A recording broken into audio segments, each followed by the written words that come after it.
box this morning. I wish we would get more modifications of the principle. I think that's in the interest of everybody. But to mandate that across the board, one, I don't know what criteria you would put in to mandate it. What would we say in the law?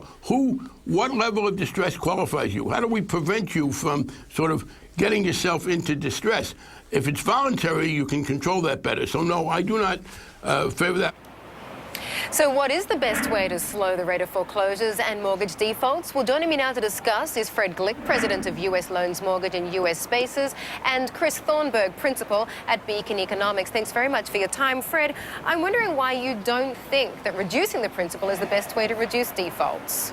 Because the bottom line is we just have to reduce the monthly payment for people to something they can afford. There's no sense in just getting an arbitrary number of X number of dollars and reducing your principal. That's not going to help you make the monthly payment.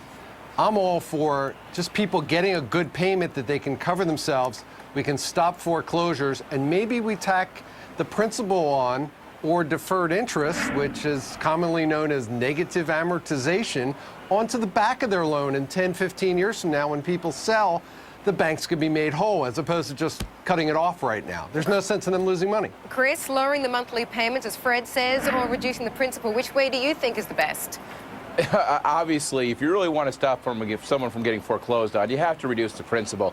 Look, this New York Fed study had about as much information as if they released a study telling us that the sun rises in the east.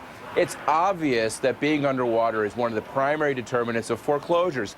People are smart.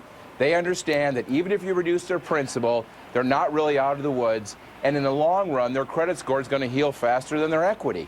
So realistically, what we've done up to this point in time, this kind of modification plan was doomed to failure. We've seen the numbers. We know it's not working. Of course, the big question is, how do you go about reducing the principal?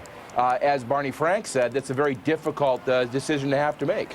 Chris, if I'm not wrong, I mean, I know it sounds a little harsh, but I believe that you are in support of foreclosures as a way of actually getting people into homes that they really can afford.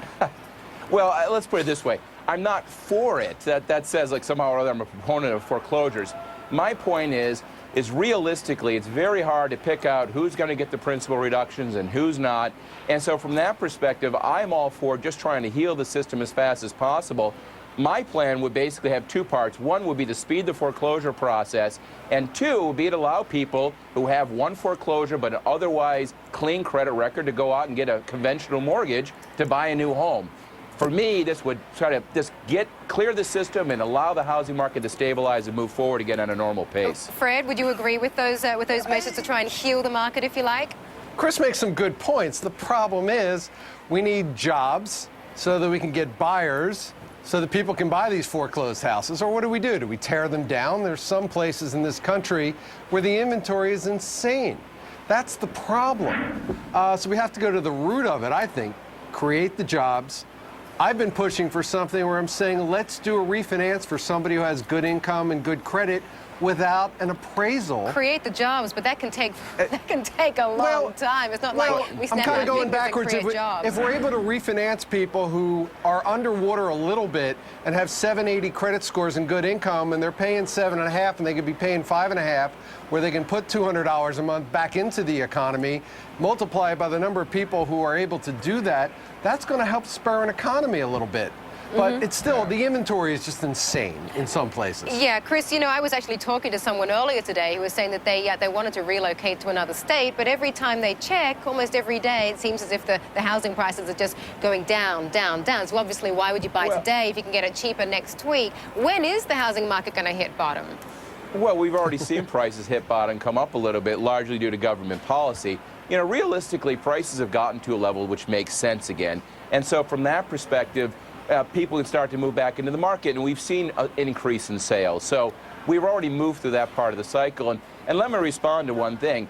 Yes, there's massive excess inventory in places like Arizona and Nevada and Florida, but you know what? That inventory is going to be there one way or the other, whether you stop the foreclosure crisis or not. The fact is we built way too many homes during the course of the boom, and now we have to burn off the inventory. There's very little that anybody can do about that. It's a completely separate issue. Fred and Chris, we have to leave it there. Thank you very much for joining us. Thank you, We could Amanda. go on, indeed. Yeah. We could go on. Up next, we're going to discuss